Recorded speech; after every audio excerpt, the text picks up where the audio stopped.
Hi friends, నమస్తే. ఇది చూడండి, గుమగుమలాడిపోతుంది ఉల్లికాడలతో కూర. ఈ ఉల్లికాడల కూర మన అన్నంలోకి, చపాతీకి, జొన్న రొట్టెలకి, పూరీలోకి, సైడ్ డిష్గా, అలాగే కలర్ రైస్లోకి కూడా అద్భుతంగా ఉంటుంది. ఒక్క చుక్క నూనెలో నీళ్లు వేయకుండా చక్కగా ఉడికిపోయిన ఉల్లికాడల కూర ఏ విధంగా చేసుకోవాలి అనేది ఇప్పుడు వీడియోలోకి వెళ్ళిపోదామా. చూస్తూనే ఉంటే తినాలనిపిస్తుంది కదా. తప్పకుండా చేసుకొని తిని ఎలా ఉందో కామెంట్ బాక్స్లో తెలియచేయండి. ఈ ఉల్లికాడల కూర మీకు నచ్చినట్టయితే ఒక లైక్ చేసి హైప్ చేయండి. ఎలా చేసుకోవాలి అనేది వీడియోలోకి వెళ్ళిపోదాం రండి. హాయ్ ఫ్రెండ్స్, నమస్తే. Welcome to Varalakshmi Podarillu. అందరూ ఆరోగ్యంగా ఆనందంగా జీవించాలని మనస్ఫూర్తిగా కోరుకుంటున్నా. కొత్తగా ఎవరైతే నా ఛానల్ చూస్తారో తప్పకుండా లైక్ చేయండి, షేర్ చేయండి, కామెంట్ పెట్టండి, సబ్స్క్రైబ్ చేసుకోండి, అలాగే హైప్ చేయండి. పక్కనున్న బెల్ ఐకాన్ నొక్కితే నేను పెట్టే ప్రతి వీడియో నోటిఫికేషన్ రూపంలో వస్తుంది. తప్పకుండా లైక్స్ ఇవ్వండి, అలాగే వేరే వాళ్ళకి నా ఛానల్ ఫార్వర్డ్ చేయండి. నాకు ఎంతో సపోర్టింగ్ చేసిన వాళ్ళు అవుతారు. ఈ చలికాలంలో విరివిగా దొరికే స్ప్రింగ్ ఆనియన్స్ అంటే ఉల్లికాడల కూర. ఇది చపాతీకి, రైస్కి, అలాగే జొన్న రొట్టెలకి సైడ్ డిష్గా కూడా చాలా బాగా పనిచేస్తుంది. మీరు ఒకసారి నా స్టైల్లో నేను ఏ విధంగా చేస్తున్నాను అనేది చూసి చేసుకోండి. ఇప్పుడు చాలా ఉల్లికాడలు దొరుకుతాయి కదండి, స్ప్రింగ్ ఆనియన్స్తోని కర్రీ చాలా బాగుంటుంది. ఎలా చేసుకోవాలో ఇప్పుడు వీడియోలోకి వెళ్ళిపోదామా రండి. ఇలా వెళ్ళి అలా వచ్చేద్దాం. ఓకే, ముందుగా ఉల్లికాడలను శుభ్రంగా కడిగేసుకొని ఇలాగ కట్ చేసి పెట్టుకోవాలి. ఇవి చూడండి, ఉల్లికాడలు ఎంత ఫ్రెష్గా ఉన్నాయో. వీటికి ఉల్లికాడల్లో వచ్చిన ఉల్లిగడ్డలతోనే మనం ఈరోజు కర్రీ చేసుకోబోతున్నాం. ఇవి ఇంకా ఇన్ని ఉల్లికాడలతో వచ్చిన ఉల్లిగడ్డలు ఉన్నాయి కనుక నేను ఉల్లిపాయలు ఏం వేయటం లేదు. మీకు కావాలనుకుంటే వేసేసుకోవచ్చు. ఇవి వచ్చేసి 2 టమాటాలు. ఇంకా దీంట్లోకి కారమే వేస్తున్నానండి. ఎల్లిపాయలు, కారం, ఎండుమిర్చి, ఉప్పు, కారం, ధనియాల పొడి. సింపుల్గా చేసుకోవచ్చు. రైస్ లైక్ బాగుంటుంది, అలాగే చపాతీకి బాగుంటుంది, అలాగే జొన్న రొట్టెలకు బాగుంటుంది. ఈ ఉల్లికాడల ఫ్రై మనం కూర ఏ విధంగా చేసుకోవాలో చూసేద్దామా రండి. స్టవ్ మీద బాండి పెట్టాను, అందులో ఆయిల్ వేసాను, వేడవుతుంది చూద్దామా. స్టవ్ మీద ఆయిల్ పెట్టుకొని అందులోకి ఆవాలు, జీలకర్ర వేసేసుకుందాం. అలాగే ఆయిల్ పెట్టిన తర్వాత వేడవుతుంది కదా, ఇవి చిట్టపటం అన్న తర్వాత ఎండుమిరపకాయలు, ఈ జీలకర్ర కొద్దిగా వేగుతుంది కదా, ఎల్లిపాయలు వేసి కొద్దిగా కలిపేసుకుందాం. ఈ ఎల్లిపాయలు, ఈ ఎండుమిర్చి వేగేటప్పుడే మనం ఇప్పుడు ఉల్లిపాయలు కట్ చేసుకున్నాం కదా ఉల్లికాడలతో, ఇవన్నీ వేసేసుకుందాం. టమాటాలు కొద్దిగా ఇవి మగ్గినాక వేసేసుకుందాం. ఈ ఉల్లికాడలు కూడా వేసి కలిపేసుకుందాం. కొద్దిగా ఉప్పు వేసుకుంటే ఉల్లికాడలు ఇవన్నీ త్వరగా మగ్గిపోతాయి. లైట్గా ఉప్పు చల్లుకుందాం మనం.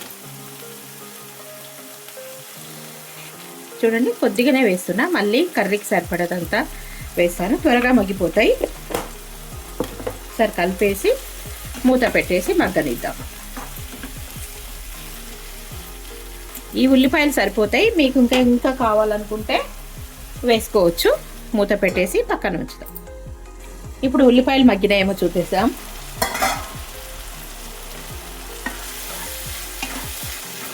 ఇంకా కొద్దిగా మెత్తపడాలి.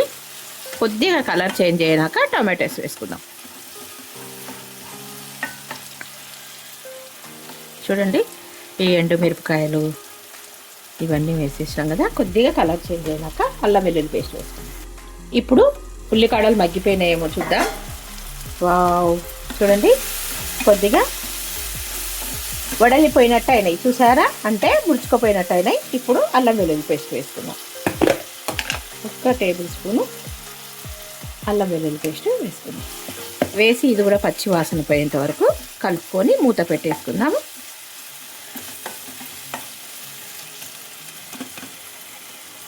మూత పెట్టేసుకుందాం. ఇప్పుడు ఉల్లికాడలు మగ్గిపోయినాయేమో చూద్దాం. ఉల్లికాడలు చూడండి చక్కగా మగ్గిపోయినాయి. ఇప్పుడు పసుపు వేసుకుందాం. కొంచెం ఒక 1/2 టేబుల్ స్పూన్ పసుపు. తర్వాత ఈ టమాటాలు వేసేసుకుందాం. టమాటాలు కూడా ఇలాగ అడుగున పెట్టేసి ఇదంతా ఇట్లా పైకి వేసేస్తే టమాటాలు తొందరగా మగ్గిపోతాయి. చూసారా, ఇలాగ ఇవన్నీ ఒక 2 నిమిషాలు మగ్గినాక ఉల్లికాడలు వేసేసుకుందాం. మూత పెట్టేసుకొని మగ్గనిద్దాం. ఇప్పుడు దీంట్లో నేను కొద్దిగా లవంగాలు, షాజీరా, జాపత్రి ఇవన్నీ దంచుకున్న కొద్దిగా పొడి వేస్తున్నాను. మీ ఇష్టం, మీకు నచ్చితే వేసుకోండి, లేదంటే లవంగాలు దంచి కూడా వేసుకోవచ్చు. ఒకసారి కలిపేసి టమాటాలు అన్నీ మగ్గిపోయినాయి కదా, ఈ టమాటాలు అన్నీ మగ్గిపోయినాయి. ఇప్పుడు బాగా కలిపేసుకున్న తర్వాత ఉల్లికాడలు వేసేసుకున్నాం. చక్కగా మగ్గిపోతాయండి ఉల్లికాడలు.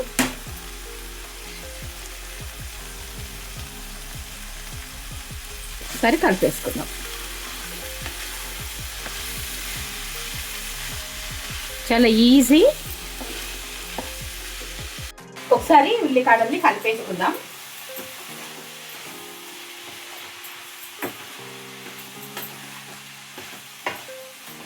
మీలో ఎంతమందికి ఈ ఉల్లికాడల కూర ఇష్టమో నా కామెంట్ బాక్స్లో తప్పకుండా తెలియజేయండి.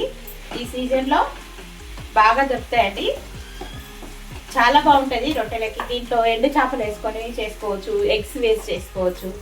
నేను ఈరోజు మీకు సింపుల్గా చేసే చపాతీకి, జొన్న రొట్టెలకి, అన్నంలోకి పనిచేసే కర్రీ చూపించబోతున్నాను. మరోసారి ఎగ్స్ అలాగే ఎండు చేపలు ఇవన్నీ వేసి కూర చూపిస్తాను. ఇప్పుడు మూత పెట్టేసి ఒక 2 నిమిషాలు మగ్గనిద్దాం. తర్వాత సాల్ట్ వేసుకుందాము. 2 నిమిషాలు మగ్గినాక ఇందులో వాటర్ వస్తుంది కదా, అప్పుడు సాల్ట్ వేసుకుందాం. ఇప్పుడు ఉల్లికాడలు దగ్గర పడ్డాయేమో చూద్దాం. చూడండి మెత్తపడ్డాయి కదా. ఇప్పుడు సాల్ట్ వేసేసుకుందాం. దీంట్లో నీళ్లు చూసారా, ఎండి నీళ్లు ఉన్నాయి. ఇప్పుడు సాల్ట్ వేసుకుందాం. చాలా బాగుంటుందండి కర్రీ. దీంతో ఉల్లికాడలతో పచ్చడి కూడా చేసుకోవచ్చు. మరోసారి పచ్చడి చూపిస్తాను. ఓకే, ఇప్పుడు ఉప్పు వేసుకుందాం. నేనైతే కల్లుప్పే వేస్తున్నాను, మీరు మెత్తడుప్పు అయినా వేసుకోవచ్చు. ఇంకా నీళ్ళు ఉన్నాయి కదా, ఉడికిపోతుందని కల్లుప్పు వేస్తున్నాను. కల్లుప్పు వేసి కొద్దిసేపు కలిపేస్తాం. దించే ముందర కారము, ధనియాల పొడి వేసి దించేసుకుంటే ఎంతో సూపర్గా ఉండే అన్నంలోకి అలాగే చపాతీకి, జొన్న రొట్టెకి సూపర్గా ఉండే ఉల్లికాడల కర్రీ రెడీ. చాలా ఈజీగా అయిపోతుంది. చూడండి, ఈ నీళ్ళన్నీ ఇంకిపోయేంత వరకు మనము ఇలాగే మగ్గనిద్దాం. మూత పెట్టేసుకొని మగ్గనిద్దాం.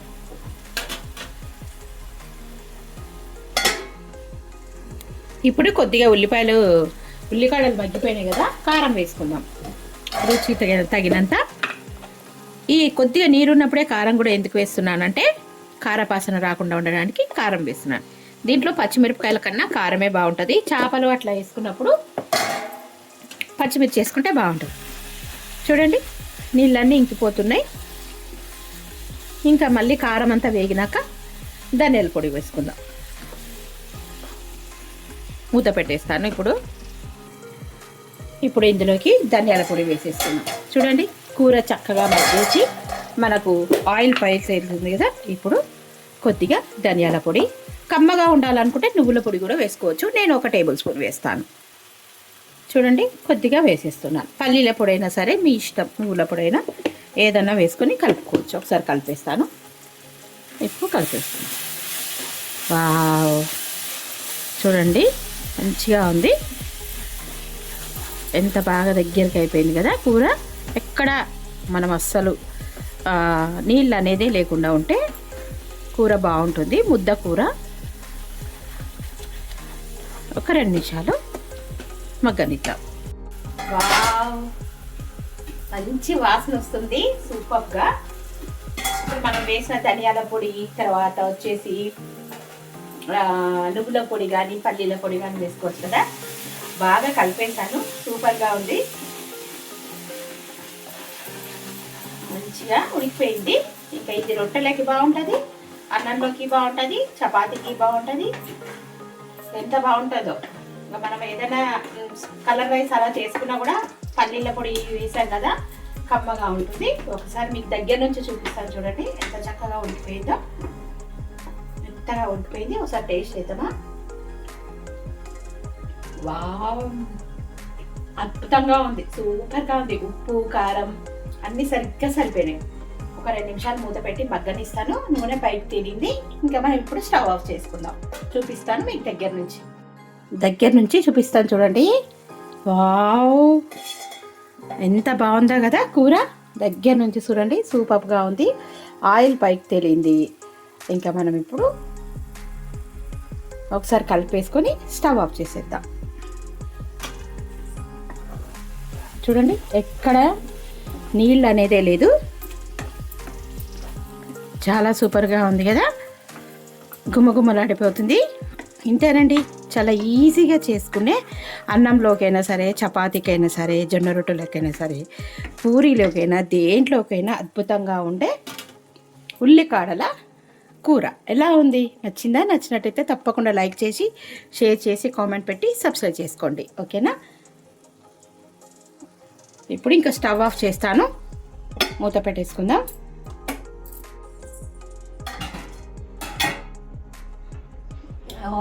చూడండి, గుమ్మగుమ్మలాడిపోతుంది.